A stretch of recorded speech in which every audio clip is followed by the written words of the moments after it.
They move it to Miller. JT Miller with a slap pass. Rebound off the outside and they score! It's Brock Besser.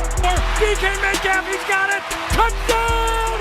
Seahawks! Launches one. Deep left field and gone. Curry slammed on the brakes. Oh my goodness! Curry! Hello, everyone.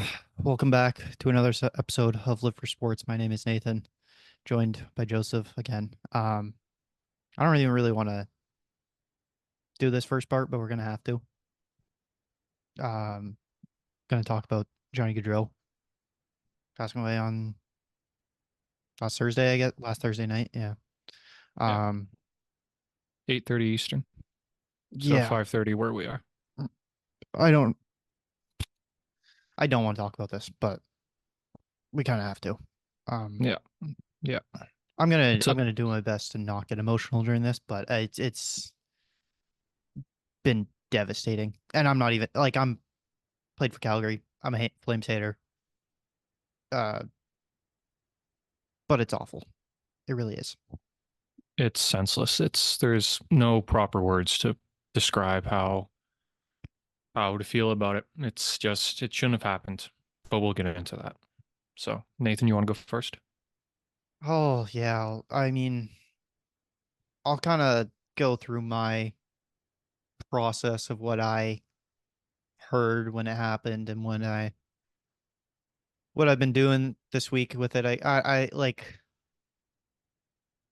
So Thursday night, I was at my buddy's place it was like our kind of a friend group wrap up party of the summer. Everyone was leaving on the weekend, whatever. Some of the people were going to the bar that night. I wasn't going anyways, but at my buddy's place having a pool party, and I think I got a text from my buddy, or I think I might have seen it on Twitter at first, and I just ignored it because I was at the party. I just I wasn't paying much attention. And then I started getting texts from my buddies, and I'm like, holy shit, what the fuck? What is going on? Hop on Twitter. I'm seeing all the reports about it, and nothing's confirmed. And I think I started texting you about it, and I was just like, that rest of that party, I was just there. I was like, I don't even want to be here. I want to be just on my phone looking to see if this is true. I think if you ask my friends who were there, my mood kind of shifted. Friday morning, wake up for work pretty early and see the news is true. That it was him and his brother, and God, it was terrible. I remember texting my brother about it too, because Johnny's was his favorite player when he was a Flame, and I texted him at night, I think, and he's just like, there's no way, right? Nearly brought to tears multiple times that through the weekend, just seeing all the shit, the outpouring from the hockey world and everyone's posts about it, and it's terrible.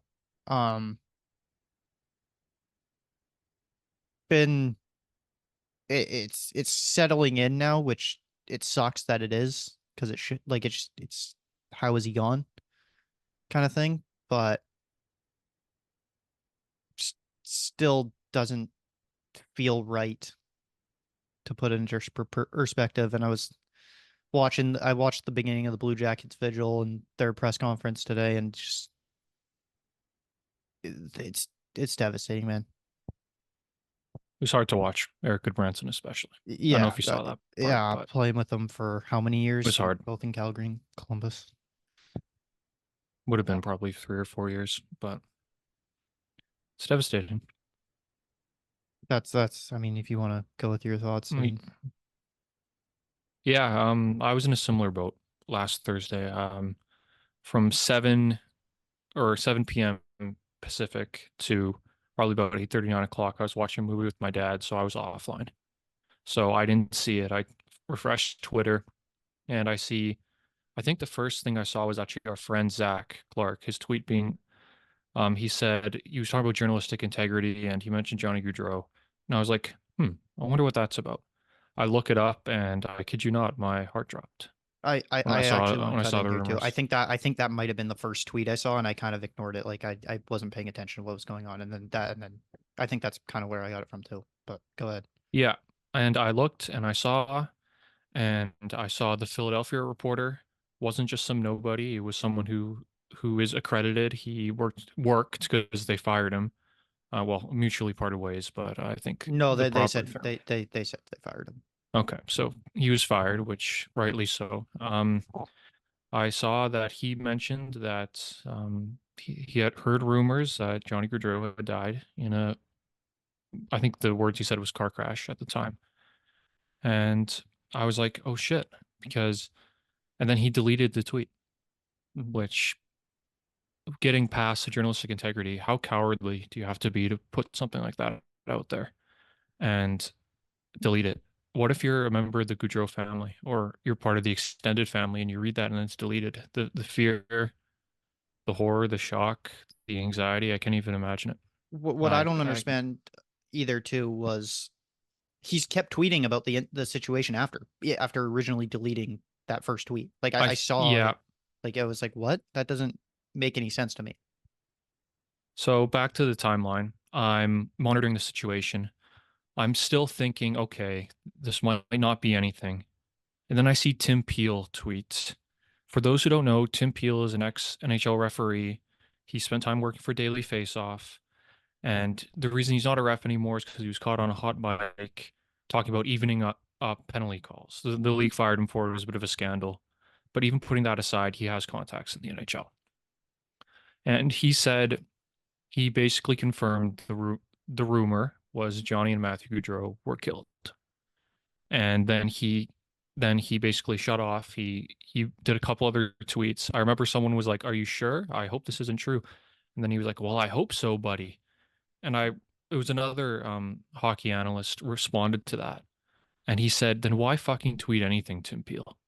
If you don't know, why are you tweeting?" Is my point. And that goes back to the Philadelphia reporter. Like, why would you put anything out there if you don't know? Like it goes into this whole culture in journalism. Nathan and I both went to journalism school of the culture of if you're not first, you're last. A story like this, you don't need to be first. You can be 73rd. It doesn't matter. Like you should not be. I tweeted about it and I got a couple idiots in my replies, but most people seem to like it. Was that no one should be tweeting something like this unless they know, or or until proper people have been notified, because this was in the early hours. Like the police were probably still doing their investigation. The crime scene probably wasn't cleaned, for lack of a better word. Like it's just disgusting. Like moving off the journalism part, the night goes on. I'm refreshing, and it's crickets.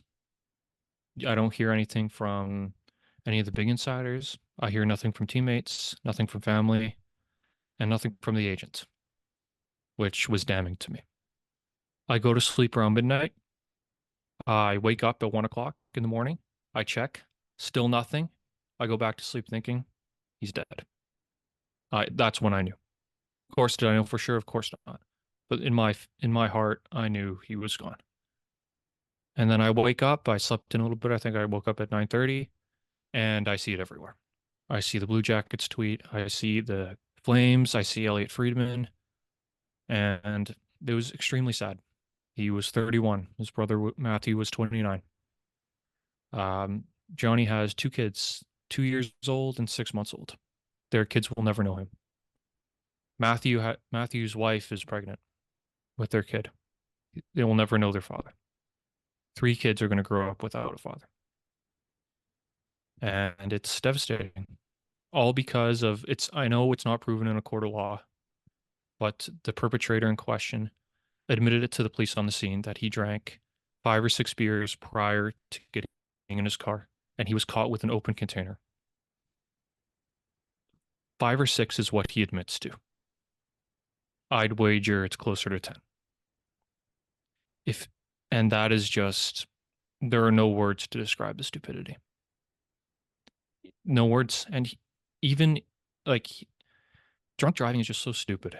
If you have money for beer to go out with your friends, you have money for a taxi, you have money for an Uber, you have money if you're really shit faced to get a hotel or stay over with a friend. All of those are valid options. And he chose, it's a choice. Doesn't matter how drunk you are. It's always a choice to get into the car. And he went and he drove and he killed them. And he was driving aggressively. He was trying to pass on the right side, which is illegal. And he ran them over, probably at a high speed. And I don't know, man. I would say I would hope it was quick for the two of them, but my analysis was it probably wasn't. And just to cap off here, like, it's just senseless. It just shouldn't have happened. It shouldn't have happened under any circumstances. They should have been at their sister's wedding over the weekend. Should have been among the happiest days of their lives. And then he should be back. Johnny should be back with his two kids and his wife. Matthew should be awaiting the birth of his first child. There's just no reason this should have happened. And I hope the book gets thrown at this guy. I'm not even going to say his name. I know his name, Nathan. I'm sure you know his name. It's out there. But I hope the book gets thrown at him. I think, and don't quote me on this, it's in New Jersey, you get 20 years to life, which is basically 20 years, and then you get parole hearings every 2 years after that. Like I know in New York for murder, that's the law. Because I watched a lot of my parents big Beatles fans, and the guy who killed John Lennon, that's what he has. He has 20 years, and then after 20 years, you get parole hearings every 2 years. So I would think it would be something similar. I don't know if it's different because there's 2 counts in this case, but I hope he never sees the light of day again. I believe, based off what I've heard, that he was charged with drinking and driving being one, and then death by auto of the 2 of them. And I think what I heard was it's punishable by a maximum of 10 years in New Jersey. Well, that's so I don't know if ridiculous. I don't know if it adds up to the two making it I don't know. I think it's concurrent maximum when of that 20, happens. but I would guess, and I don't know. I would think if it's the 10 years, I would bet you they do concurrent, which means you serve it at the same time, which would be 10 years. I don't know. It's up to the justice system. That's how the system works. He gets a fair trial, and then it'll be up to the judge, the jury, to find out what happens to him. I know there's no death penalty in New Jersey. That's the only thing I know. But he gave the Gaudreaus the death penalty. I think what just struggles for me to wrap my head around and not be sad about was the fact that Johnny's got a 2-year-old and a 6-month-old, 6 months. 6. Yeah. Johnny Jr. And then Matthew, of course, having his first child on the way in 3 months, I think, from now, December, I want to say. Well, they have ultrasound photos, so it's pretty far along. Yeah. I saw the picture of that. Terrible. I'm really, it brings me a little relief that they're all, how much money has been fundraised for. Yep. For the wife. I think last I checked was 700,000, and last I checked was over 500. So if it's up to 700, then even better. But yeah, so that's good. No way they want that money though. Well, of course not. You trade it back in a heartbeat. And Lucky, I know though they don't care, but Johnny Gaudreau he made a good chunk of money in his career. His wife they're set financially. His kids will be set. I don't know what the rules are in the NHL, but Gaudreau had 5 more years left on his contract. I think 9.5 million, that ballpark. I would think. Yeah. I think, I don't know the rules, but I would think that Columbus would have to honor that. I know all NHL contracts are insured. So I would think, I don't know if it's a lump sum payment or if they would continue to pay the family as in the usual 2-a-month payments that NHL players get. And I know the NHL community, for all of its faults, is good with this kind of stuff. They'll make sure they're okay, financially at least. After a couple days, I think it was Monday or maybe even yesterday, I was doing a little research of what actually does happen, because there's nothing ever been somewhat close to this where a player of this magnitude caliber. Well, not that it matters how good of a player they are. Like I remember Colby Cave died a few years ago. That's the closest example I could find. Luc Bourdon is the other one I can think of on the Canucks. back in Yeah. 07, but I was way too young to even No, know I 07. only vaguely remember it. So I did do some research, and what I've found out, and you can't quote me on this, I don't know. The contract is off the books for Columbus. They don't owe them anything anymore, or like it doesn't go against their cap hit. As it should be. And the family doesn't get paid the entire contract, but there's there's life insurance in the event of death, is what I was read about. So they won't get it all probably, but they'll get a significant. I bet you I hope it's all. I hope it's all. John Davidson. I bet you John Davidson, Don Waddell, the Columbus people. I bet you, even if it's a little, here's a charitable donation in his name, and it's like the balance of the contract. I'm sure they'll find a way to get the family the money because he deserved it. He should still be making this money. Great. Yeah. What else was I going to say? With on the hockey side, which obviously is nowhere near as important. I don't know how the Blue Jackets move on and continue with their season. No, well, they are obviously. They're not going to cancel anything, but this is on the hockey side. This is a franchise that's had a tough hand. They've never had any tangible success. I was listening to the press conference today. Zach Werenski, he said very emotionally, "Thank you, Johnny Gaudreau, for choosing Columbus when no one else would." Yeah. There are no players outside of like him, Werenski, and back in the day, Rick Nash, who chose to stay in Columbus long term. Bobrovsky left, Panarin left, Duchesne left, Ryan Dzingel was a rental that left. Even Rick Nash requested a trade out of there eventually. Johnny Gaudreau is the only superstar in the franchise history who chose to be in Columbus, Ohio. A franchise that had accomplished nothing before him. And he went there and when he could have gone elsewhere. He left money on the table from New Jersey, but he chose to be in Columbus. So, as a franchise, I don't know. I don't know how you move on. It's your best player. They'll find a way. They're all professional athletes, but I don't know. It's just devastating. We shouldn't be having this conversation. They should have had their bike riding and gone to the sister's wedding. I just can't believe that we're having this conversation. It still doesn't feel real almost a week later. That's another thing that also has been tough for me to get my head around and take it, the sister's wedding part. Like that just makes it 100 times sadder to me. The fact that And they canceled the wedding. Yeah. Yeah. So rightfully so. But well, she could do whatever she wanted. I wasn't going to criticize her one way or another. If she wanted to go through with it, it's her choice. I figured no way you want to go through with it in that scenario, but I don't know. I mean, it's extremely sad.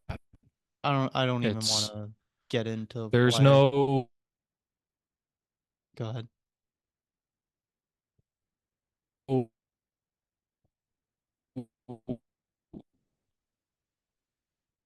There's no rationalization for drunk driving. No. Nathan knows I don't drink, so I haven't been in the position where I've been too drunk to drive. But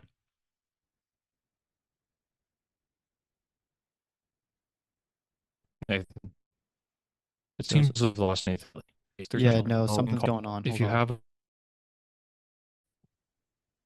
you're back. Okay, I don't know what just happened there. Technical difficulties. Okay, anyway, I was on a bit of a soliloquy, but just to keep going, like, just to summarize, there's no behavior. There's always enough sober in you to know, even if you can barely walk, that drinking and driving is not acceptable. It's just the most selfish decision anyone can make. And there's always money. If you have money to go out and have a few drinks, there's always money for a cab. Always. And because of this man's selfishness, his ignorance, his reckless driving, and his stupidity, there are 3 kids who are never going to know their father, and 2 wives and a family who are going to be traumatized for the rest of their lives because of his idiocy. And I don't know how this person can continue um, with that on his conscience, but that's not my problem. That's his I'll say this before we wrap up this topic because I'd like to move on before I start breaking down or something. In regards to the drinking and driving, there was an incident in Nanaimo last year where this soccer player, I didn't know him. He was killed by a drunk driver, but he was driving and the guy hit him and killed him and he tried to flee and it was a whole thing. I didn't know this guy personally. My Connor, my best friend, played with him a little bit and knew him, and devastating just for the soccer community in Nanaimo. And um it was kind of eye opening. It's like to me and Connor, I remember like just like guys, don't we know people who have like will drink and drive. It's like guys, what are you doing? Stop it. And to be fair, or I'm not trying to try and defend this, but Nanaimo does not have Uber.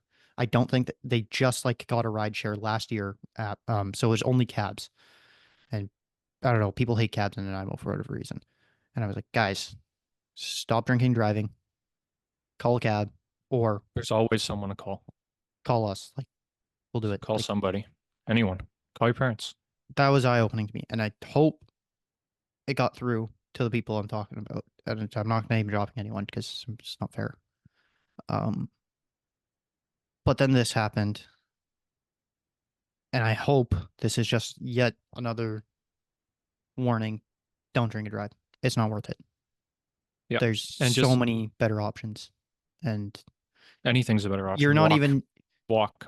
you're putting not only you in danger, it's people around you that are probably in more danger than you are. Definitely, you're operating a motor vehicle. It's a dangerous weapon. Um, It's a weapon of mass destruction. I mean, the only thing I can say for the driver, the only minor positive of his behavior was at least he stayed at the scene. I'm sure it would have been very easy for him to drive away, but at least he stayed, did the absolute bare minimum. But I don't know. I mean, it's just senseless. So I'll actually want to talk about the memorials and Calgary yeah, Club. well, yeah. Columbus We'll end too, on a before somewhat happy note. um I I guess like what time is it now? 7. The candlelight ceremony in Calgary's happening right now, I think. Um Columbus was a couple hours ago. Um insane seeing how that those two communities have rallied around each other. It's like Columbus has been special too. Don't get me wrong, but like just the size of Calgary's, it's insane considering the terms he left on, and they're still love him that much, and it's awful. But I don't, yeah. Yep. At least there's GoFundMe's. I saw every single NHL team put out a message of condolences. Multiple basketball teams, baseball. I saw politicians on both sides of the aisle in Canada put out condolences. It's been nice to see everybody come together. It transcends hockey, transcends rivalries. Um, Calgary fans weren't happy with him when he left, but that's all gone. And just to wrap up, where you go from here with how you honor him. What I would do personally is I would retire his number in Calgary, and Columbus, if they want to do that, that's fine too. I would at the very least take it out of circulation for a while. Oh, Kind of similar how the Canucks do with Luke Bourdon, where it's not officially retired, but it's out of circulation. that's exactly my thoughts too. It's like as he was probably in a trend towards getting his number retired in Columbus, being like the only He's on a trend towards a Hall of Fame. yeah, and the only superstar to actually willingly choose Columbus to play there. It's probably going to have meaning to them, and if they had some sort of run, he probably would have been the forefront of it. But I don't think it's unfortunate because you only played 2 years, and I don't think you can retire a number off 2 years, but I don't think anyone's going to wear 13 ever in both franchises again. I think Calgary probably will retire it, and I think Columbus will unofficially retire it. That's, but I have no issue of Columbus retiring it either way. And of course, all depends on the family though, if they want it retired. And Yeah, because I know they play each other relatively early. I think it's late November. they play late November and then early December. They play like both their games in a span of like 5 days. I checked. So I don't know if that's enough time to get a proper ceremony going, or enough time to heal in between. Then they might wait till next season. But I would wait a year or I don't two, know. in my opinion. But I don't know. they're definitely See. not being worn. It's not being worn again in both franchises. Okay, that's all I have to say on it. Yep. Don't drink and drive.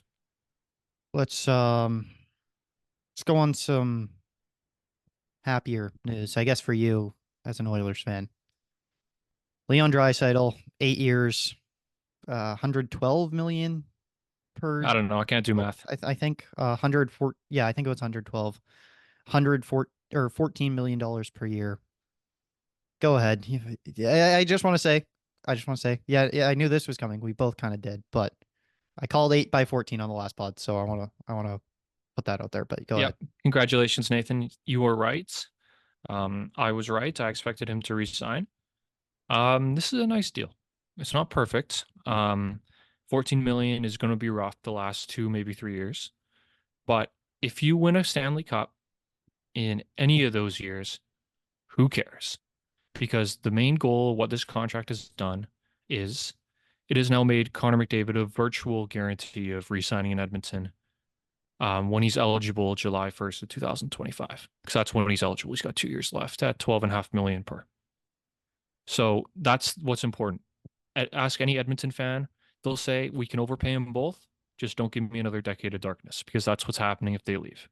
If McDavid and Draisaitl, if they leave, there is no reason for any player to come to Edmonton. They become Winnipeg 2.0. That's the whole lure of coming to Edmonton, is play with those two players and have a chance to win a cup, which I would think they would be, if not the favorite, one of the absolute favorites to win the cup. Leon Draisaitl is a very good player. He is one of, if not the best passers in the game. He's an excellent scorer. He's lethal on the power play. We'll see how that ages, because while he isn't fast, he can skate. He's one of those players kind of similar to JT Miller, where his top speed isn't very fast. Like he needs a second or two to get his acceleration kicked up. But once he accelerates, he moves quickly. So he's not slow. He's not Patrick Maroon. But he's a good player. You keep him around. And I think an underrated aspect of this is it's done now. It was done yesterday, September 8th of 2024. No more distraction. You just say September 8th?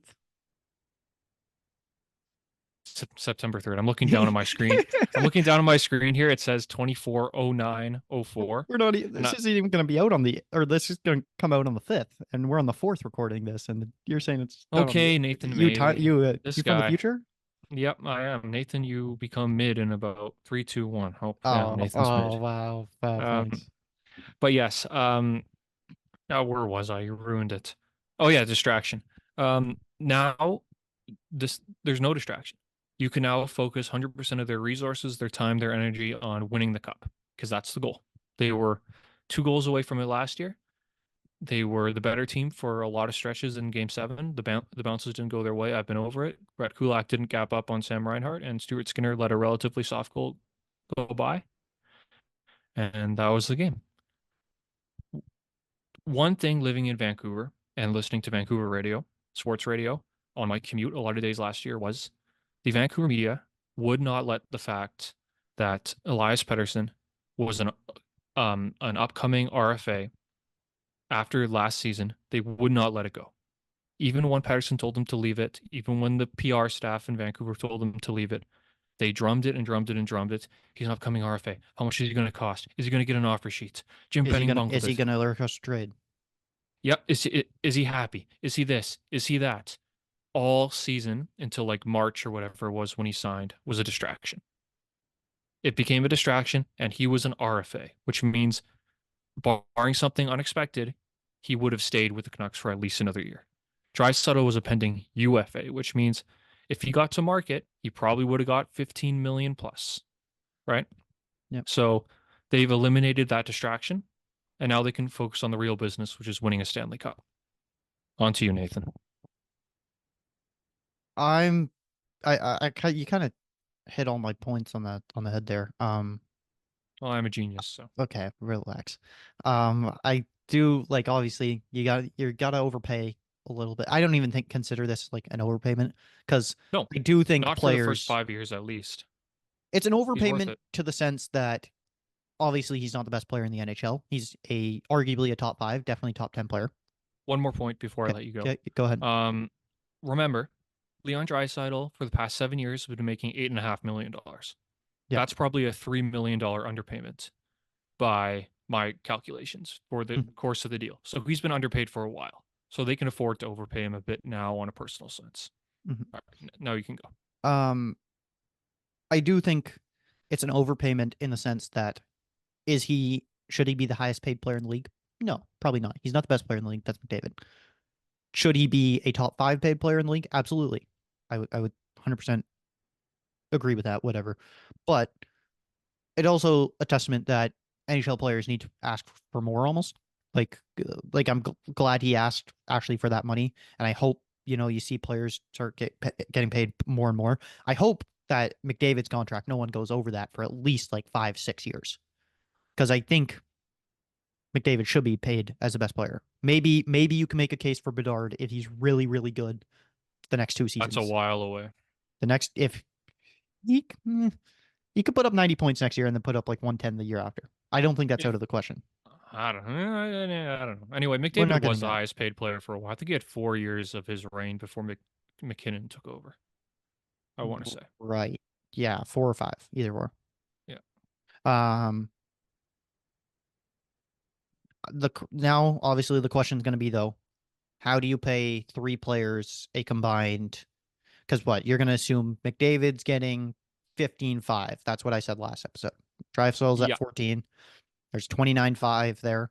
Plus, then you got Bouchard, probably 10, 10. 10.5, 11. I don't think he Paying gets 3. 11. I could see it if he has another big year.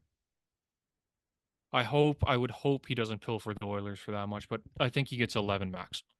Yeah, I think I would agree with that. So you're now paying the 3 guys a combined $40 million, plus you add on Nurse's contract, which is the almost elephant 50 of the million. room. Yeah. That's the elephant.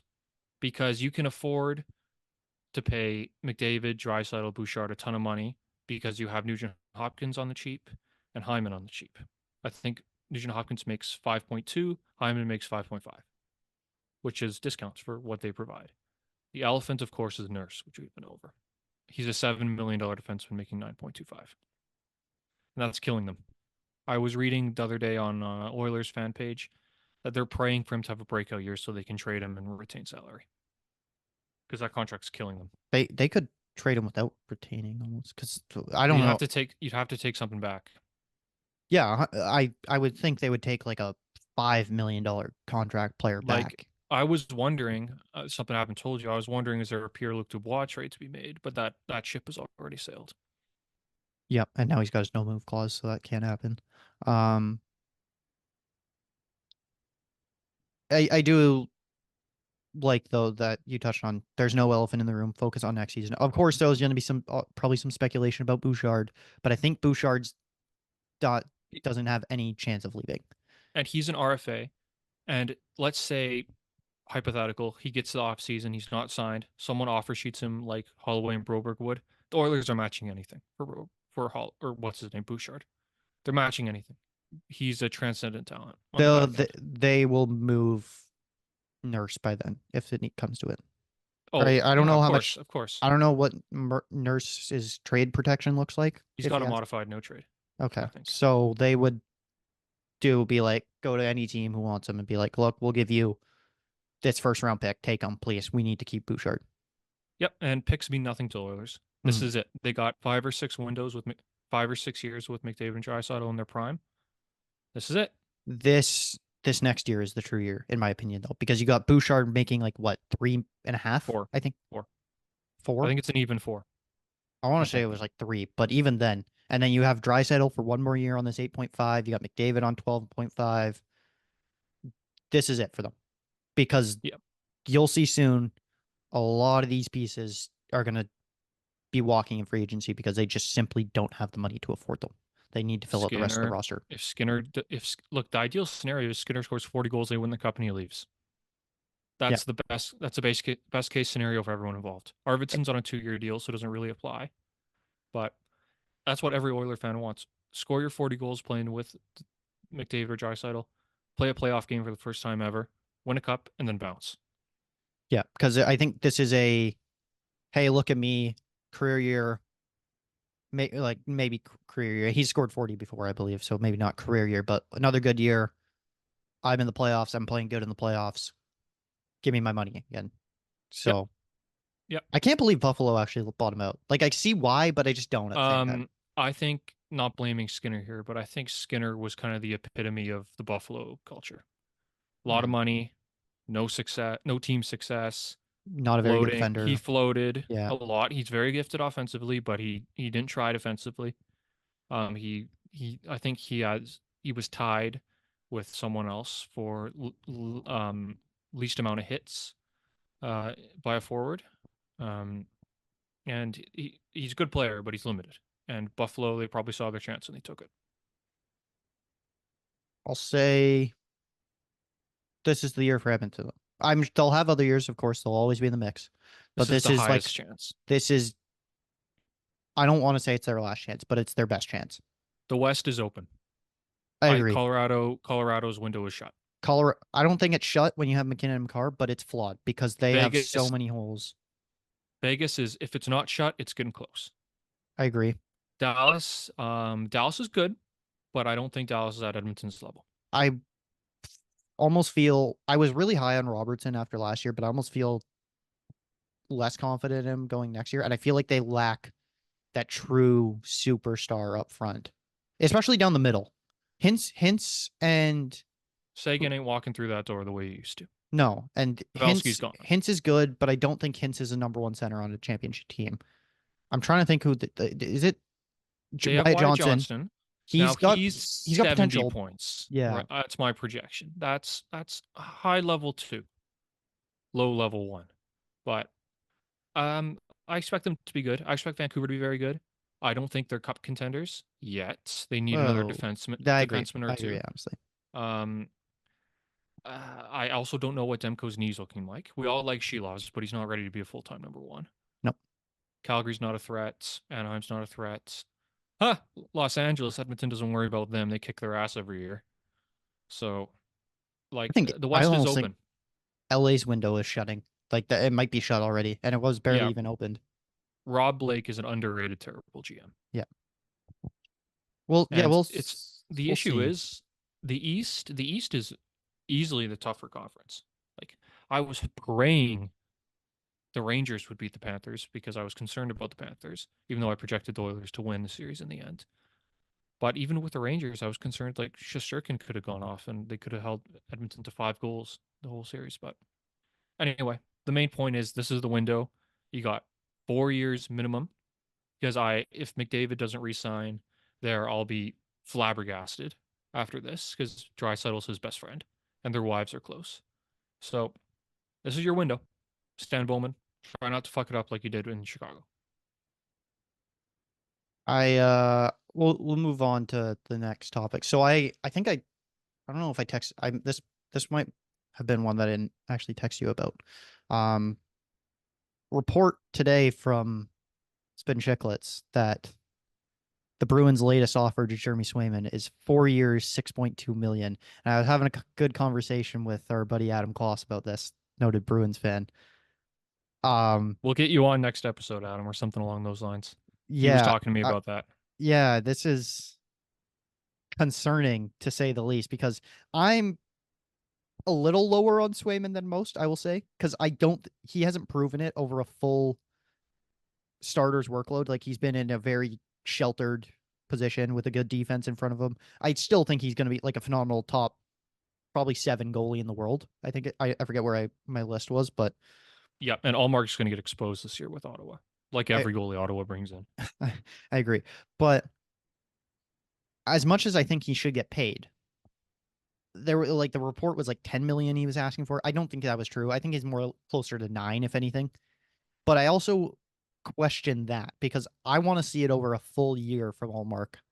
Or from Swayman, sorry. I misspoke.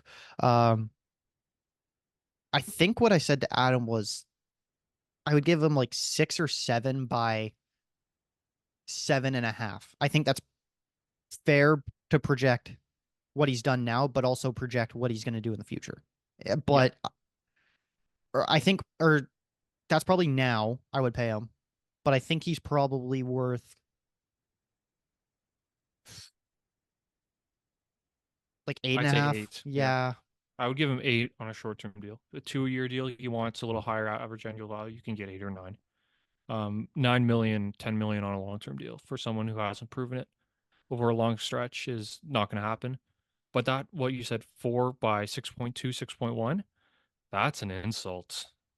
I mean, that's a million more than Jonas Corposalo got on a 5-year deal. Like, that's Swayman's very good. He's never had a season. I know his sample size isn't particularly big, but he's never had a season where his save percentage hasn't been elite. In an era where goal scoring is the highest it's been since the 1980s. And the prevailing topic around goaltenders is they're voodoo. You do not know outside of a select few goaltenders in the league what you're going to have. I feel like you know what you're going to have with Swayman. There's a little bit of variance because of the sample size, but I expect him to be very good. Boston's not going to be as good as they've been in the past, but I expect at least 910 save percentage, if not 915, because he's that talented. And 6 million's a frankly disgraceful from Don Sweeney and the gang.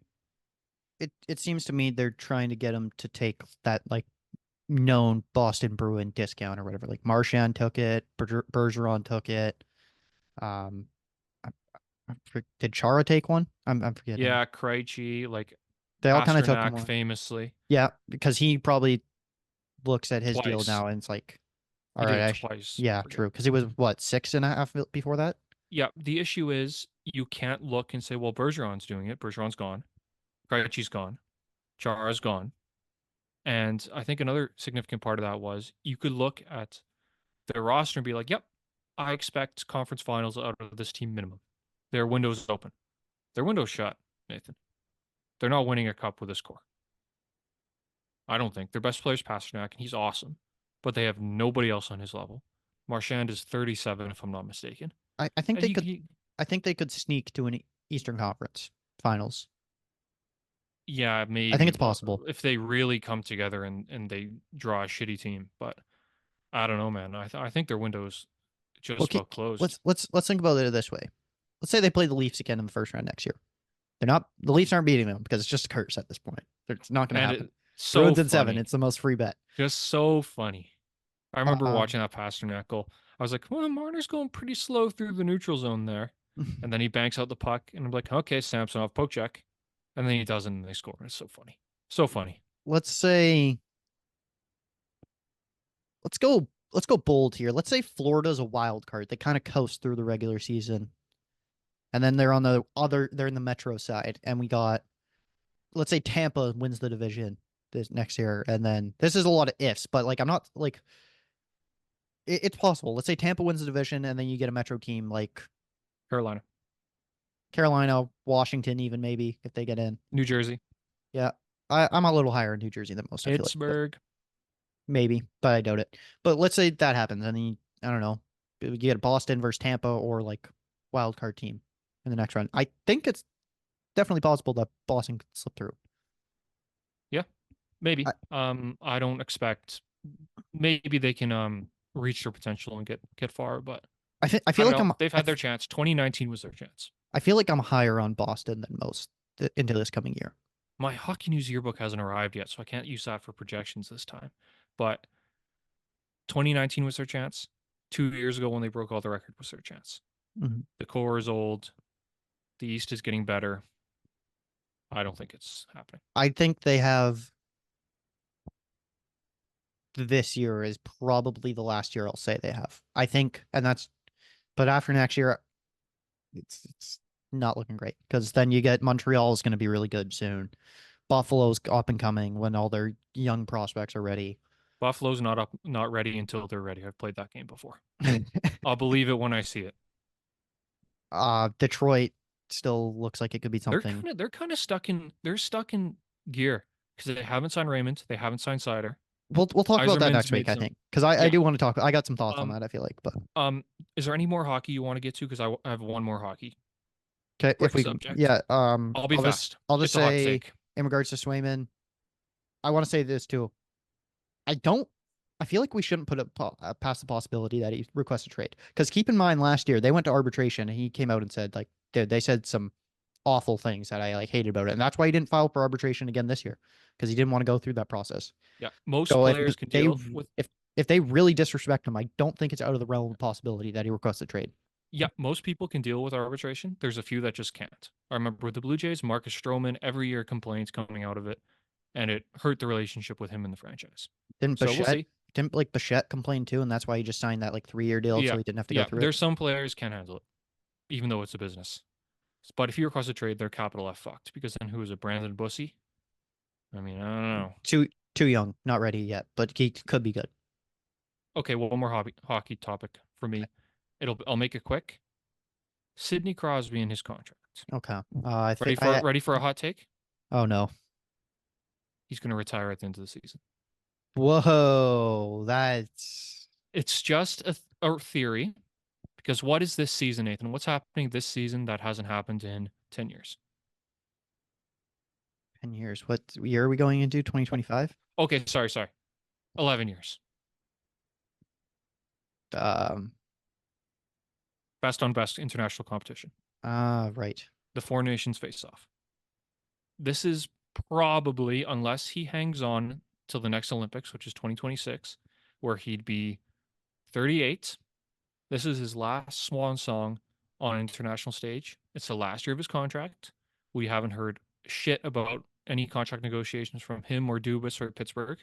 Of late, I want to say there was talks back in like mid-July, but it said they were getting close on a deal, and then all of a sudden there hasn't been anything. Crosby is famously private. Like, I know nothing about his personal life. I know he has a girlfriend because I've seen her in the cup or in like the little wives and girlfriends events, and I know nothing about his personal life. He's very close to the vest. My little prediction here is he goes halfway through the year, around the new year, he does an announcement that he's either going to stick around for one more year or retire. And if it's retirement, they're going to do a big Derek Jeter. Every team is going to do a little farewell. And he'll do the Four Nations face-off with McDavid and Bedard and McKinnon and the gang, and that'll be a passing of the torch moment. Now, I could be wrong. I'm probably wrong. But that's just a little theory I have. I'm caught off guard with this one. He's 37. I can't see it. Like, I think he's got at least 2 more years.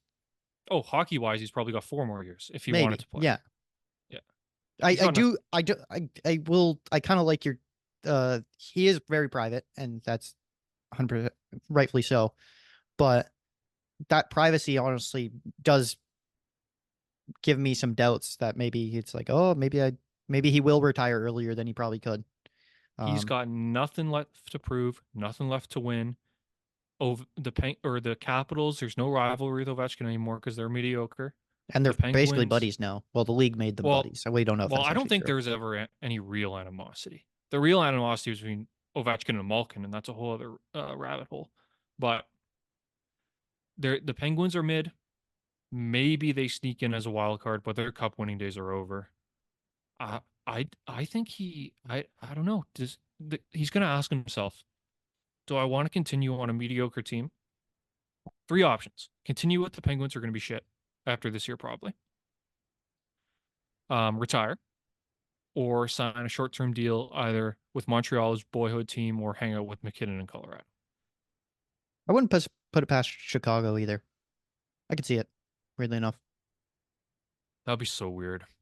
Maybe, but I could see it.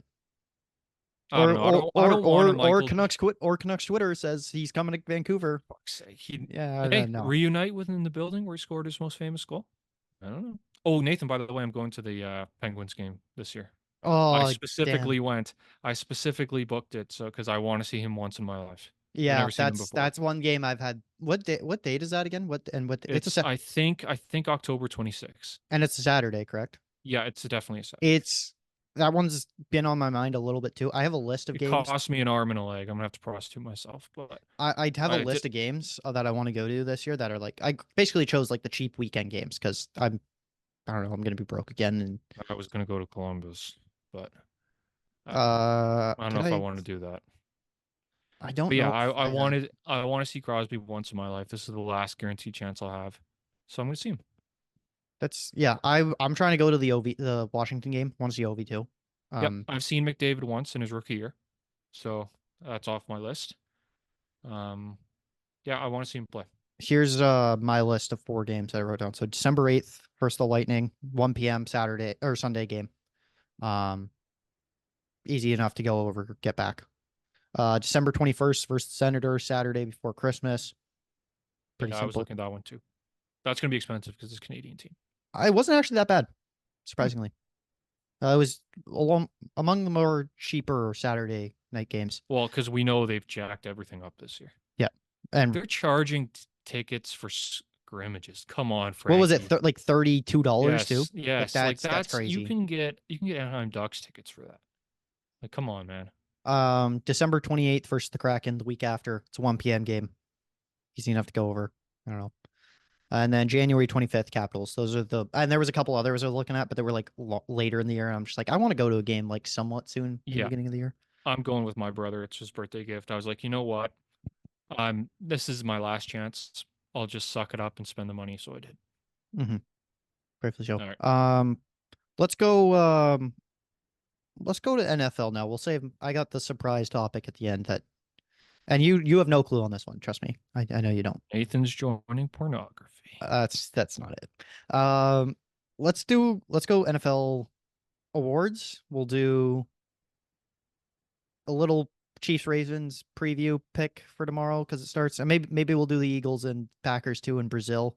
Although, why are they God, playing in what Brazil? were they thinking? I mean, they're gonna die. We'll get to that eventually, and then we'll do Super Bowl pick. So let's go awards because I don't actually have it written down. I think I have it. Neither do I. I. This is gonna be so off the cuff and funny. Like, I was I'm not gonna lie. I was trying to place a 4-cent parlay because that's all I have in my betting account right now on on all the awards because I'm like, fuck it.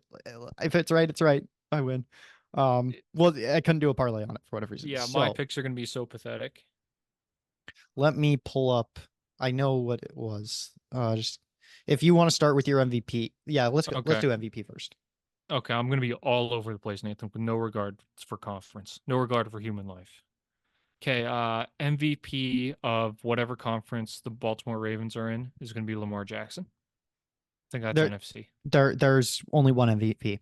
It's not Oh like yeah, what am I MLB. doing? Like, see, I'm such a fraud, Nathan. Why do I even talk about NFL? I don't even know. Anyway, MVP is going to be Lamar Jackson. I expect him to have a monster season. He's got a proper running back for the first time in his career that isn't himself, and I expect him to go off because he's been paid, so there's no distraction. Getting a little old, so physically this is the prime of his career. I expect him to do very well.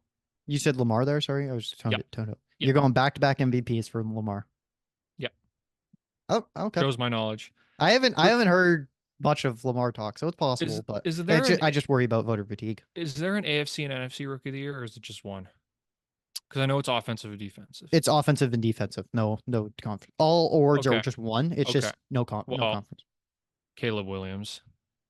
I'll say my MVP. I hate it, but I'm gonna go Mahomes. This is like the best offense he's had in a couple of years, and I think the defense is also there, and I think they're gonna win a lot of games. And I feel like there's a chance And it's Mahomes gonna does be- something like ridiculously record-breaking this year, and And I there's no team. There's no team that's gonna have more media coverage.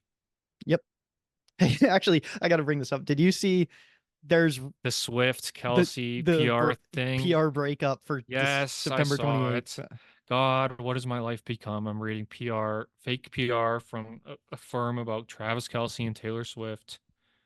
They won't break up during the season. They'll wait. They'll make as much money as they possibly can, and the second they're eliminated from playoffs, if they're eliminated, They won't even Or- break up. It's not or- staged. It's not a staged relationship. or It's real. let's say for a split second it is staged, they won't break up until like the eve of her album release. I mean, because I'm then serious. there's going to be a song about it.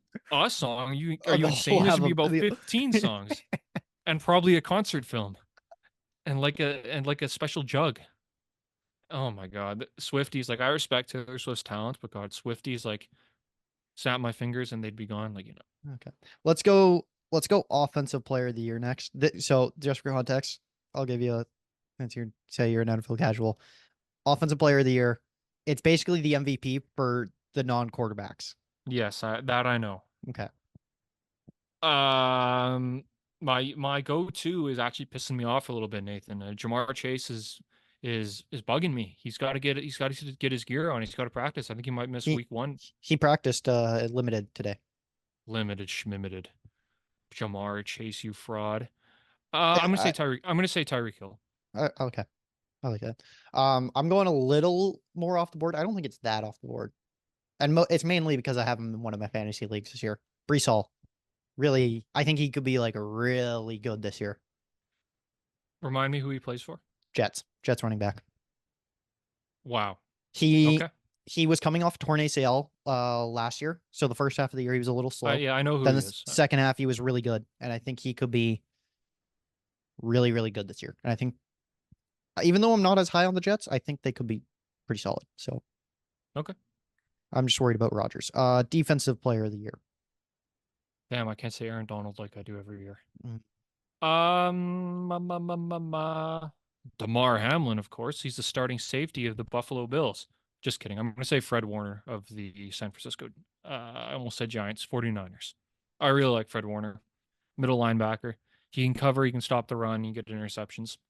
Good team. He's going to have a lot of counting stats. Part of very good defense, so I'll say Fred Warner. I'm going same team, but not him. I'm going Nick Bosa. Oh no! Just Wait, hold on. They're not going to Brazil. Are they? the Niners? No, are they going? No, it's Okay. Eagles versus Packers. Nathan, you know the rumors about Nick Bosa. Yes, I know. He might have 15 sacks in a game if he goes down there. God, I really hope they don't do like an Africa series because he might be responsible for some hate crimes. Good Lord.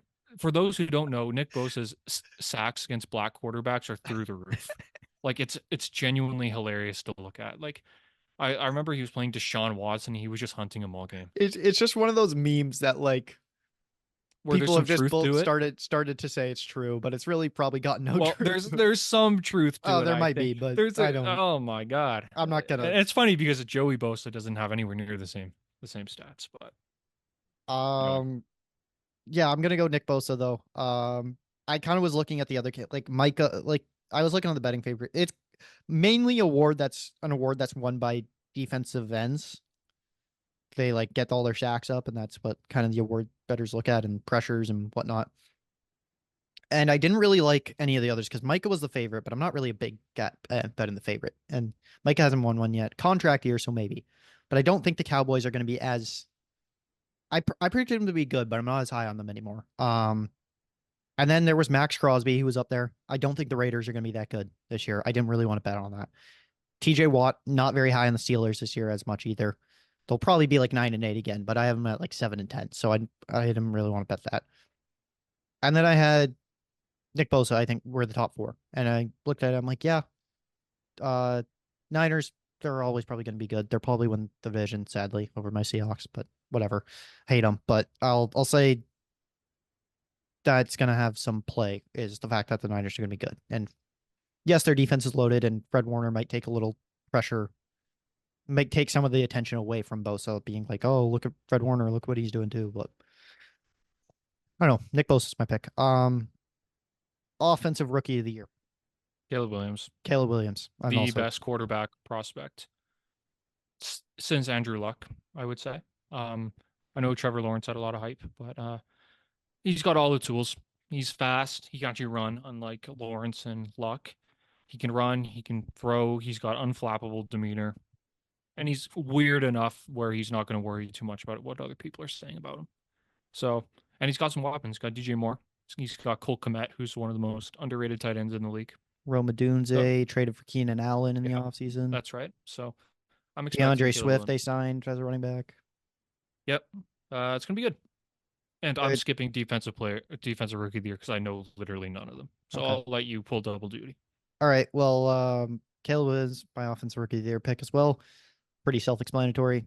I think Marvin Harrison Jr.'s got a shot, but I don't know. I think Caleb's going to do something pretty special his rookie year, I would assume. Defensive rookie of the year, I'm going to be biased here. I'm going Byron Murphy of my Seahawks. I think he was like the first or second defensive player taken off the board in the first round this year. So he's got some pull. And I think what I've seen in training camp and stuff, and I don't know, and preseason games, he looked really solid in the highlights I saw. Not a big preseason watcher. It's just not entertaining to me, really, to watch like third stringers play. So, he's my pick. I think Seattle's defense is going to be more improved than people will think because of Mike McDonald, and I think he'll be a big part of that. And he's my pick. Okay. That brings us to Coach of the Year. Brazil? Coach of the Oh Year. no, Coach of the Year, right? And comeback. Don't forget about comeback. Right. Coach of the Year and comeback players. I'm gonna say, Coach of the Year. Who do I think it'll be? What's the guy in Atlanta's name? Raheem Morris. Raheem Morris. I expect him to be Coach of the Year. That's also my pick. Wow, genius. Yes, I expect them to have a very good year. Kirk Cousins is one of the most underrated quarterbacks in the league. I'd say he's borderline elite. He's a very good player. They got Drake London, Kyle Pitts, and Bijan Robinson. That's a lot of weapons on offense. Defense isn't usually their problem, so that should continue. And I expect the coach of the year is usually, it's the same in hockey. The coach and the team that defies expectations and does well. So I'm expecting Atlanta to have a good year. That's kind of what my thought process was too. It was more who's the guy who's going to win their division, but maybe not everyone's saying they're going to win their division. And they didn't win last year, kind of off the radar. Like the other one I was thinking of would be Shane Steichen in Indianapolis, but I have him sneaking into a playoff spot, so I don't know how much pull that would have. So I'm going with Raheem Morris. I think now that they have a quarterback, their offensive problem should be fixed, you would think. Now they don't have Desmond Ridder throwing the football.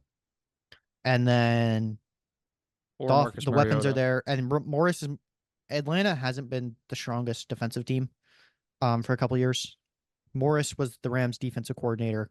He should come in and fix that a little bit. I worry about their defensive line a little bit, but they have probably the best safety duo in the NFL now in Bates and Simmons.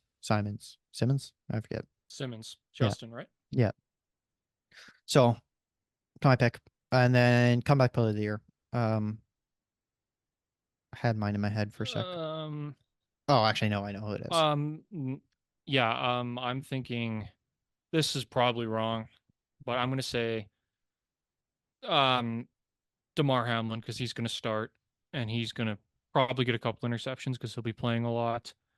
Yeah, Nathan, this is my casualness. I don't really have any good options, so I'm going to say DeMar Hamlin because probably should have won it last year. I forget who did win it last year. Flacco. Right. That's right. And it's, Flacco is a good story, and I like my guy Joe Flacco. But DeMar Hamlin was dead, and he came back and played on an NFL roster. Mm-hmm. So maybe they fix that. I don't know. We'll see.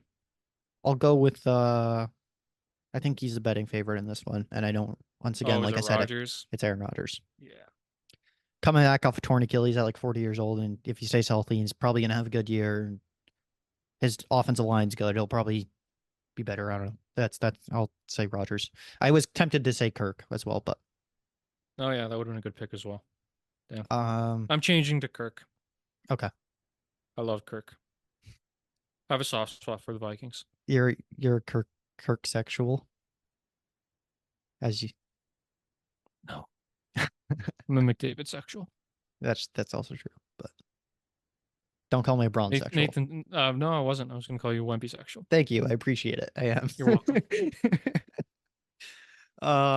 Nathan, I think Nathan, you could probably get to the point where you don't have to bend down with or get on your knees with Wemby. So know. Wemby, I might be a little too high up. I'd probably reach about his pecs. We'll go.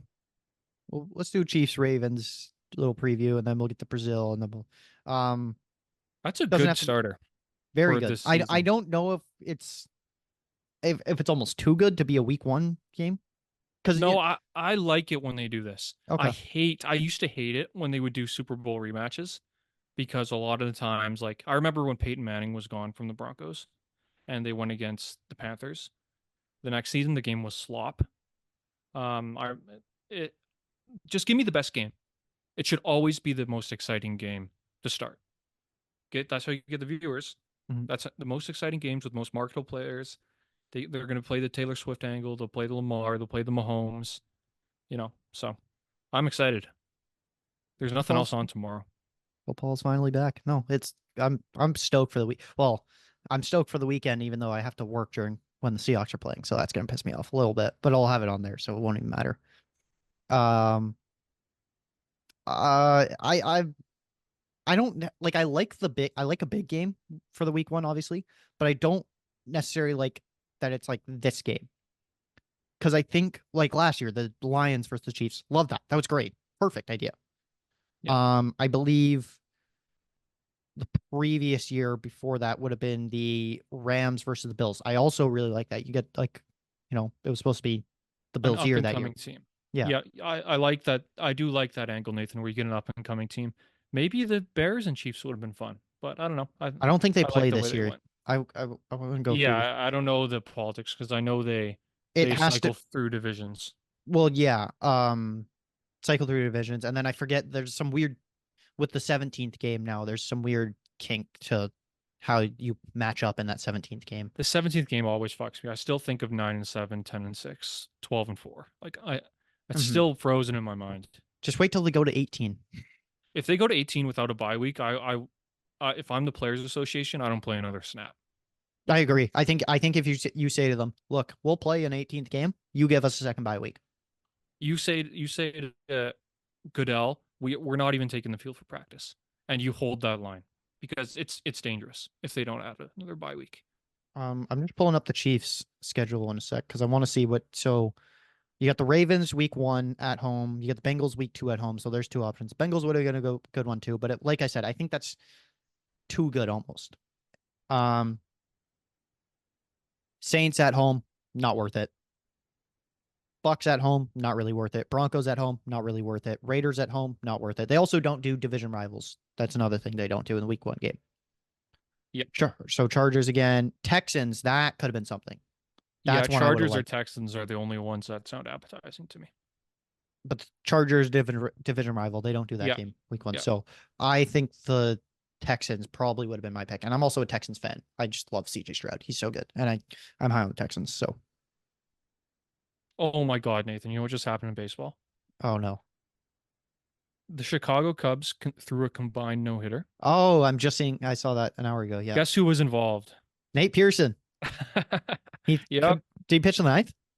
No, I don't think so. Just based on Oh the no, he order it pitched was. the 8th. Pitched the 8th. God, I wish it was him or Merriweather. That'd be so funny. Who pitched the 9th? But yeah, anyway, no-hitter. Those are always fun. Shall Yeah. we go over the Brazil game? Yeah. You got a pick for Chiefs Ravens tomorrow? I'm going to say the Chiefs because they'll have the refs like they always do. I'm also Mahomes is going to want to put on a show. yeah. I'm also The saying water- Chiefs, but I don't necessarily like it because it's also a revenge game for the Ravens. I feel like they could be out for blood that game. Yep, maybe. So we'll see. Brazil. Brazil. Okay. There are so many places the NFL could go. They've been to England before. They went to Germany Brazil, last year. Yep, they could go anywhere and make money. They're the NFL. They're a global brand. To go to Brazil, an impoverished and crime-ridden nation where you're not allowed to wear green, like Roger Goodell's made some stupid decisions, but this might take the cake. I mean, there's a non-zero chance that they get held hostage. Every time a soccer team, like a national team, goes down to either be the Caribbean, Central America, or South America. They are taking their lives in their hands. And they have to do it because that's how national teams work. You have to play what's in your confederation. The NFL has, they could go anywhere, any team, anytime. To go to Brazil, like I remember the Rio Olympics were such a clusterfuck between the Zika virus and the crime and the dirty water and the green pools that everyone declared that they'd never go back in any circumstance. Like they must be getting a shit ton of money from them, like billions to be playing there. Like all the crime money. I know, like all the money laundering. And it's weird because I know the president's they just got rid of a hard right crazy radical, and I guess this guy's a little less radical. But I don't know. Like I don't know what they're thinking. I get it. You want to grow the game. You haven't been to South America yet to play a game because Mexico's not South America. That's Go to Peru. Oh my God. But well, it's the Brazil is the biggest country. Like Argentina, even maybe I could see. Argentina is facing the worst inflation crisis. I don't know if you heard about this, Nathan, in human history. I have not, so maybe that's why they didn't go. I'll talk to you about it later. It's really funny because Elon Musk got involved. And yeah, I hate Elon Musk, and it makes him look so explain stupid. that. Let's explain this off cam. I want to hear this, but yeah. In terms of Brazil, I don't hate it. You grow the game, right? I'm all for it. What I don't understand about is you probably knew about this green rule, and yet you pick two teams who like only wear green. It doesn't make any sense. So what are the Packers gonna just get like shot up on the field because they're wearing green? They have to. The Eagles are wearing like all white with like black pants and a black helmet or something. But the Packers, you can't. They don't have a second jersey other than they have the green. They have the white. Maybe they'll wear yellow. I don't know, man. Nope, they're wearing green. They already announced it. Ugh. So we'll see. And they're not allowed to wear they basically have to stay in their hotel rooms the entire week if they're not practicing. They're getting transported to and from. Well, actually, I guess they're not even practicing because they flew down there today. Yeah. But they also got told not to sleep at all for the 9 hours on there to not get. I wonder why. Not to get jet lagged? Like I don't know. Like I would think has to do with jet lag. Yeah. But what a disaster. I don't hate it, but I just question why you're choosing. If you knew about this green rule, why are you choosing two teams who wear green? Like if it was one of them, sure, they could wear white and they could for the Eagles perspective, they have white with black helmets and black pants. Like that works. But like pick another team then. Pick a red team. Pick a blue team. I don't know. In terms of that game, I think I'll take the Eagles. I don't know. I feel like they're gonna be wanting to prove something after their shit end of last year. Yep, same here. Packers are young. They're fun, upcoming, but we'll see. Maybe the Eagles do get jet lagged, and then the Packers' young legs kind of like beat them out. Or I don't know. We'll see. But Super Bowl pick. We haven't done that. I know mine off my head. You got yours? Yeah, this is my last year, Nathan. After this, I'm retiring from this pick, but I'm gonna say my Bengals won last year. I think this is the third straight year I internally have picked the Bengals. This is it. If it ain't happening this year, it ain't happening. Right? Because they're getting a little older. They're paying everybody a lot of money. So I'm going to say the Cincinnati Bengals over the San Francisco 49ers. I don't hate it. This is the Bengals, like kind of one of their swan songs. Their defense has lost a lot of pieces. They got to pay Jamar.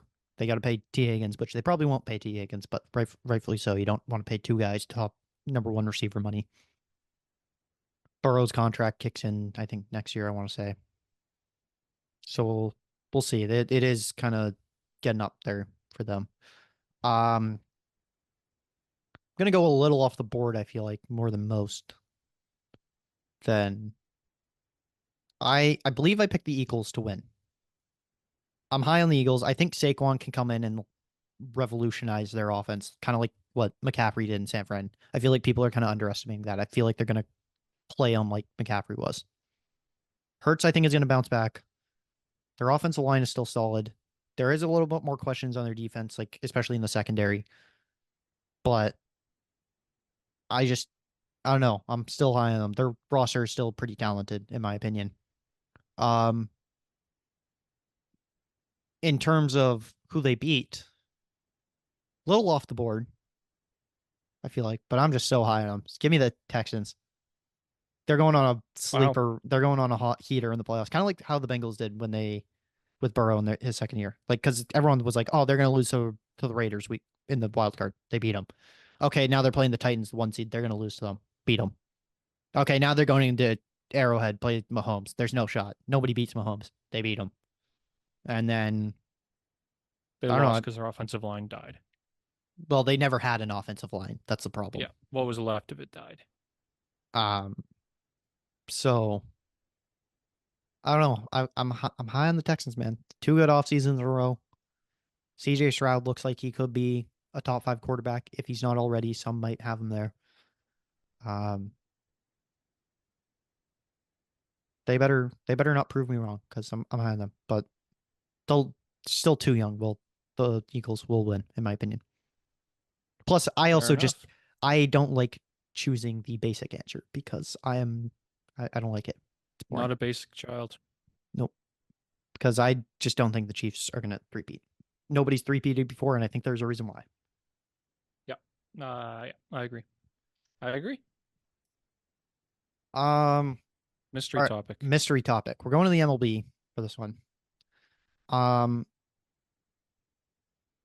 For how bad For the longest time. for how bad it's been for the past couple of years. And I want to even like projections coming into this year. Man, the AL Central is sneakily good this year. Like really good.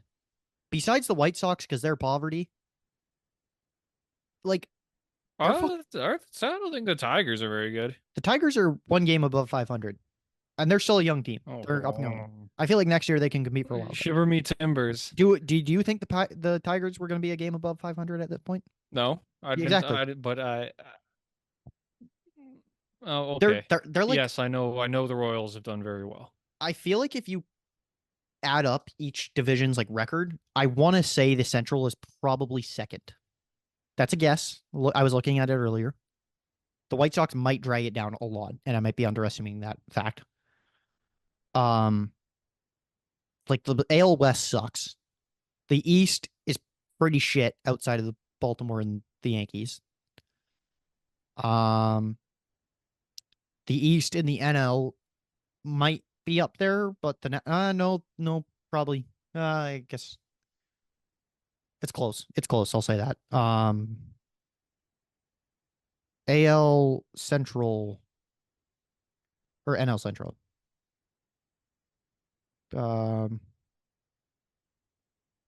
Probably takes better, but did you really think the AL Central was going to be good this year? Because I didn't.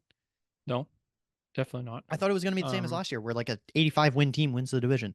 But look at the Guardians; they're 20 games above 500. The Twins are, what's that? 9 games. One day there will be an investigation to how Cleveland is good every year, with no power, 1 superstar, and a whole bunch of pitchers who no one's ever heard of who have like 2.95 ERAs. They're like the Rays. But they're not even like analytic haven. They're contact hitters. They steal bases. They bunt. They have no power. Like even when the Rays were on the top, they had a Rosarena who's hitting bombs, Yandy Diaz who's hitting bombs, Manuel Margot, Evan Longoria. Like the Guardians have like probably pound for pound the least amount of raw talent in the league, and yet Jose Ramirez is their only great player, and they do it every year. They never win anything. Great power hitter. Stephen Kwan's a great player. Yeah, okay, yes, but I wouldn't call him a superstar. Like, how do they do it every year? I don't know. Maybe we'll find out one day. I feel like the Twins are kind of doing what I expected them to do this year, maybe, if anything. The Royals, I was actually a lot higher on. I had the Royals winning this division, which technically still could happen. They're only 4.5 games back. Both them and the Twins are. But I'm kind of dancing around that right now because I don't know, what were the Royals? 100 loss team last year, I think. Yep. And then I love their offseason. I thought they had some really good pitching additions. I thought Bobby Witt was going to be an MVP candidate. He is. Judge is going to win, but he's an MVP candidate. I think Witt was my pick, but I'm Swap there. Let's just say hypothetically, Judge played for the Royals and Witt played for the Yankees. Um, Witt would be the winning New York, MVP. yeah, the New York player is going to win. And It's like also Derek Witt, It's like Derek Jeter if he played also for Witt would have 50. Cincinnati. Witt would have 55 home runs and 50 stolen bases by now. Yes, Because it's like the Derek Jeter paradox. Like we all know he's a great player, but if he played for the Pittsburgh Pirates, he'd be on the Hall of Fame in his like 7th ballot. Probably, maybe. Yeah. I don't know. I was just peeking through the standings all today. I was like, I don't know. I'm like, we kind of need a MLB story. I don't really have anything NBA. NBA is really quiet. But yeah, that just shocked me because I'm like, man, the AL Central for years has been bad. Like, what's the past 2, 3 years? Like they've had like a mid-80s team win the division. And I Yeah. think it what rotated last year was the Twins, the previous year was the Guardians. No. Wasn't the Twins last year because they played the Blue Jays in the wild card. Yeah, they were the home team. They won the Oh no, division. you're right. You're right. Yeah. You're right. So I think it went Twins, then the Guardians for maybe a year or two, and the White Sox were before that, I know. But yeah, it just rotates, and I was really surprised by how good it's been this year. Because I mean, I know for a fact I wasn't going to pit the Tigers a game above 500 right now. I I know I was high on the Royals. Did anyone think they were going to be this good? Everyone else? No. I'm Twins are doing what I expected them to do. Did everyone think the Guardians are going to be a top team in the MLB, which they are like right now? No. Nope. Yeah, It's been a weird season. the Guardians are a half game back from the top spot in the AL. That's crazy. It's been a weird MLB year. There's been no top dog. It's been weird. Like nothing's happened. Like Otani's done his thing and Judge has done his thing, but otherwise there hasn't been any crazy moments, any crazy streaks, crazy fights. Like it's been just pretty average. Part of that's because the Blue Jays have made me kind of apathetic towards baseball for a lot of the year, but Yeah, I don't know. I haven't been tuning in much. I'll tune in obviously when it comes playoff time, but Playoff baseball is so underrated. if you can stomach it, I understand why people are just like can't watch baseball. It's just a lot of nothing That's a lot fine. of the time. I I love totally get watching it, but baseball. I do love playoff baseball as well. Yeah.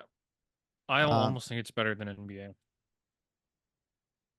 Because NBA, we know who's going to win most of the series. I feel like NBA is evolving actually now. I agree with that back like, well, yeah, like 2016, 17, when the Warriors and Cavs were dominating, you could book them in the finals, right?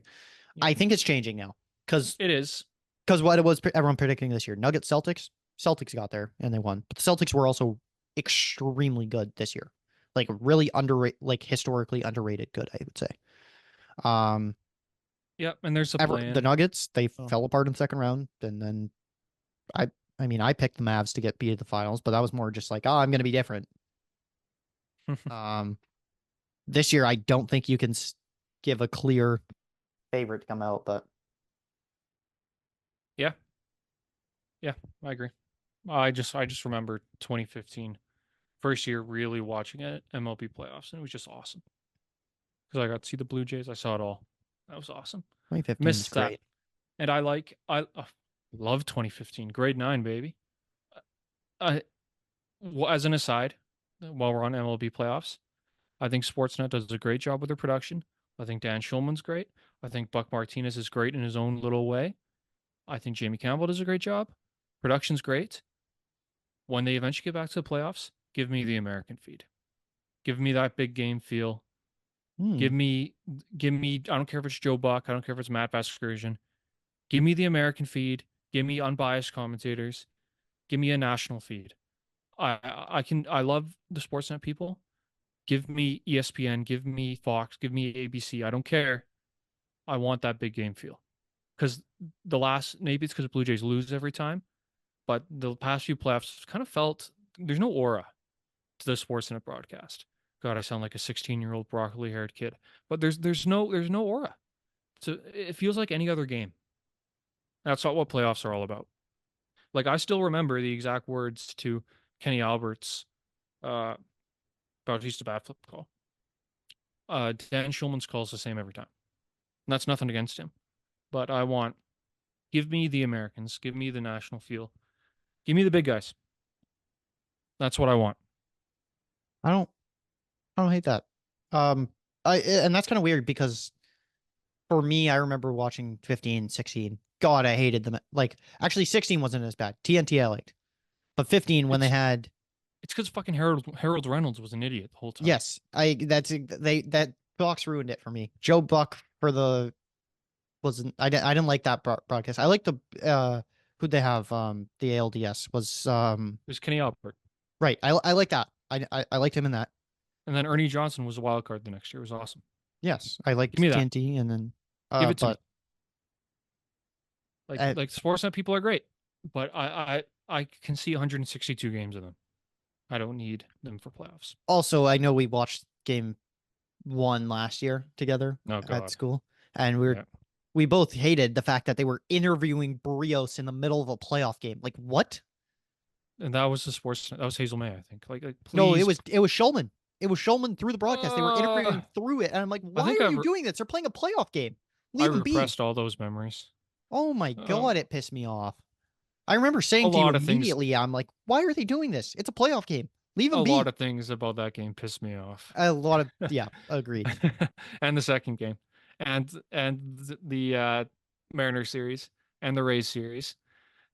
There's been no good playoff memories. I haven't had a good playoff memory in a long time. How funny is it though that they went so they scored 1 run in 2 games last year. They got shut out in the first game against them, like last week they played, I think, against the Twins. Went back there and they got shut out in game 1, and then they scored 15 in game 2. Like, where was that allocated? 3 the next game. Yeah, where was this allocated throughout the other 2 games? Like, well, we've been over the Blue Jays and their many faults and their stupid off season. But looking back, I remember looking at the lineup against the Twins in the playoffs like a day ago, and I was like, "This is a playoff team." Like, I saw Kevin Biggio, I saw Kirk and Jansen, I saw Varsho, I saw Kiermaier, and I was like, "How did this team make the playoffs?" And then I remembered the 2023 Blue Jays, and I was like, "Yep, I hated watching that team." So I was like, "Yep." It's funny. I don't hate this. I don't hate the current team because they are what they are. No, you kind of they're just exceeding expectations, and it's nice. Last year's Blue Jays team, I hated watching them. Hated it because the Sportsnet propaganda machine was in full force because they were actually decent. Did they win today? I wasn't paying attention. No, they lost 4-2 because Bassett he looked cooked again. Oh no. It was Francis. Bassett looked cooked yesterday. They pitched to Schwarber again. He hit another bomb. I think Joe Siddle said he was 7 for 8 in the series, which is hard for Kyle yeah, Schwarber. He would have been. And then let's see what he finished the rest of the day. He went 2 for 3 today. Harper left the game with injuries. They lost 4-2. They pretty typical Blue Jays game. Vlad played well, Varsho had a double, and then Ryan Berg gave up a couple runs, and that was it. Yeah. Jays suck, moral of the story. We'll get I kind of I know we talked about last week we were going to do some season predictions. I think we rightfully had to push them back a week in terms of NHL of the recent news, and then there was also other stuff we want to talk about. And it's early. We got time. We should almost start doing NBA a little bit. Maybe we do 5 teams at a time from each conference, kind of build it up slowly. I'm in 3 NBA fantasy leagues. 3? I might have to drop one. Yeah, I know. Don't drop one with you and your friends. Well, your friends hate me, so no. We lost a guy again, so we're kind of looking for another one still. So I'll try this year. I promise. I'm in that one. I might do Jags again, and then I have one with my friends, my old high school friends. I will we'll get a draft date going for that. So I'm actually doing Jags football draft in 45 minutes. Yeah, right. So, do you know where you're picking yet? No. How many teams? 12? Hold on, I'll pull up the list. Liam's in it. So that's going to be interesting. Who should I pick, Nathan? Who should I pick first overall? Well, it depends where you're picking. How many people are in this group? 2, 3, 8. Ooh, that is small. Ooh. It's an 8-man league? You're getting oh my God. Well, that's in the I- group chat, so I could be fibbing. Okay. League. If it's an 8-man league, I want the 8th pick. Yeah, 8. 'Cause There's 8 there- people in the Yahoo. There's like in fantasy this year, there's like a clear top 8 players, in my opinion. There's a top 3, and then there's 5 after, and then it falls off a little bit. Doesn't fall off a lot, but it falls off. Yeah. I want 8 because you are guaranteed getting one of those top 8, and then you are getting the best player in round 2. Yeah, I'll try and win. I haven't done fantasy football in years. My earliest fantasy football memory, I want to say, was like 2014. I had the 6th overall pick. I took Des Bryant, and that was the year he got hurt in like week 2, and that was it. That was my year. I don't know if I've showed you my teams yet, but I got CD Lamb in mine, main one. He fell to me at pick 3. The guy had took Tyreek. So. Fell to you at pick 3. Well, Interesting. I figure once CD signs his contract, he's gonna be number 2 pick, and he did. So I figured, okay, I'm taking Tyreek. Nope, took Tyreek at 2. I'm like, okay, cool.